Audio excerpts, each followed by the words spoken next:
Hi everyone, today we're going to look at Autolands on the 737 and I'll just talk through the pertinent parts and what's different to a normal approach. So here we are at Gatwick, it's LVPs, so we can land on the 73 in Cat 3A minima, so down to 200 metres RVR. So I've set the viz as low as possible in the sim. We operate to a radio decision height. So it's 50 feet radio and 200 metres RVR is the lowest viz, 125 metres in the midpoint, 75 metres in the stop end. The crew has to be trained for LVPs, which is just a session every year in the sim. When LVPs are enforced, the airfield enforces more strict procedures on the ground in terms of vehicle movements and all the rest of it, just to protect the ILS sensitive area. So yeah, I'll just sort of chat through the sort of stuff we're thinking about if we were doing this for real. So we'll carry on in heading select, actually on an intercept heading, something like that. So we're looking fairly high, so I'm going to start descending. Platform altitude's fairly low at Gatwick, so come down to 2000, get the speed back. Checking the FMAs, retard and MCV speed. ILS is identified, India Whiskey Whiskey. It's in the correct sense, and you're within 25 miles. So if we're clear for the approach, we can arm Vorlock. It's armed when it's white in the FMA box there.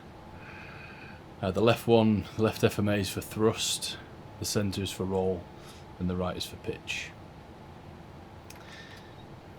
Okie dokie. So we're pretty much on the glide. So we're a little bit more high energy than we'd like to be. And we've got the engine anti-ice on as well, which increases the idle speed of the engines, which is not ideal. So we'll take some flap, try and increase the drag a bit. Now extend into flap 1, go to flap 5. Max speed for flap 5 is 250 knots, so back at 220 we're okay. Yeah, what else can we talk about with regard to LVPs? The aircraft, we need various systems on the airplane to be serviceable before we can fly an LVP approach. Stuff like the windshield wipers, believe it or not, we need both of those to be serviceable. Both autopilots, both hydraulic systems, both IRSs. It's just a little bit more involved than a normal ILS approach. Yeah, so that's coming back in now. Increased our rate of descent, getting slightly below the glide. And if we update this, gives a rough idea. Same was slightly higher, but that's not an issue. Zoom in here or not. Speed's looking good. So I'd start bringing the speed back. Right, flat 5, come back to 180.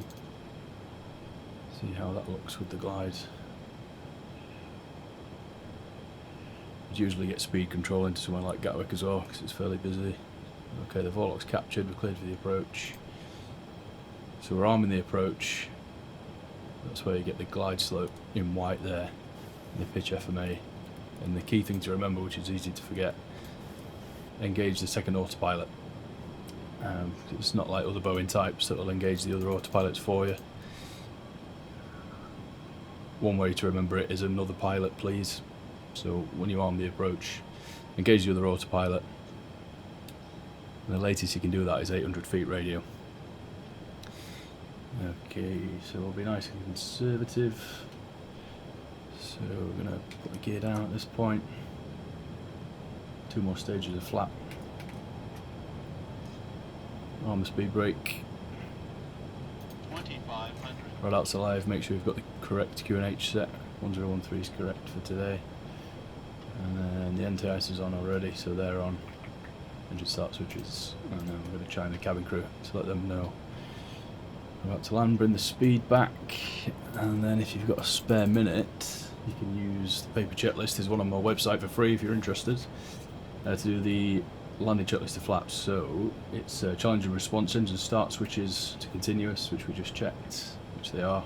Speed brake armed, looking for the green light just above the inboard DU there, and landing gear down. Okay, and another thing that's slightly different about Autolands is we tend to use flap 40. just so the aircraft flies slightly more nose down than normal, which gives you more opportunity to see what you need to see at minima, which is 3 lights with no lateral element. Okay, so then we'd wait for the flaps to run to 40,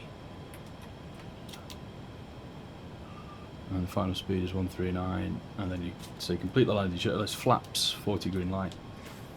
Excellent, and then we'll simulate that we're cleared to land, so the landing lights go on at that point, and then we're heads in. Okay, so there's command, so we know the other autopilot's engaged with flare armed, which is very important. So the next call would be a 1,000-foot radio. Check that the missed approach altitude is set, and so I just give a quick check to make sure that is correct.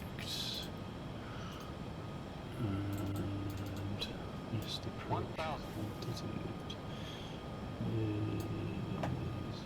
yeah. Okay, 1,000 feet radio, missed approach altitude set, and then the next significant point is 800 feet radio to make sure we've got the second autopilot engaged. Then 500 feet radio, aircraft has to be stable in speed, so that's it varies with airline, but it's usually your approach speed plus 10 or VRF minus 5, and the landing checks have to be done by that point as well.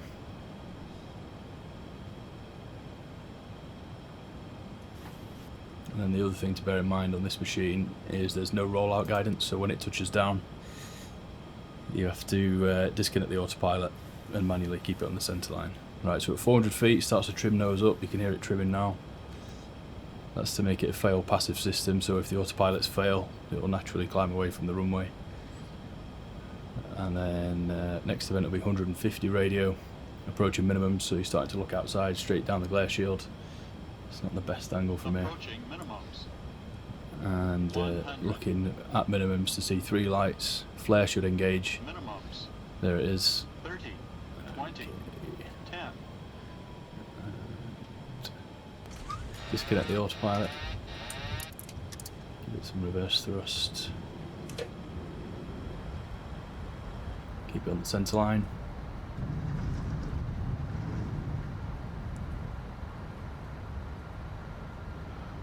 And then at 60 knots, close the reversers.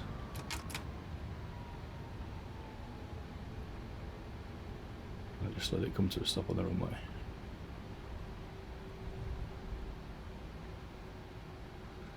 Marvellous, didn't do too bad of a job there. So that's that. That was pretty quick fire, but hope that made sense. And you learned something there. And any questions, let me know. Thanks very much indeed. Cheers.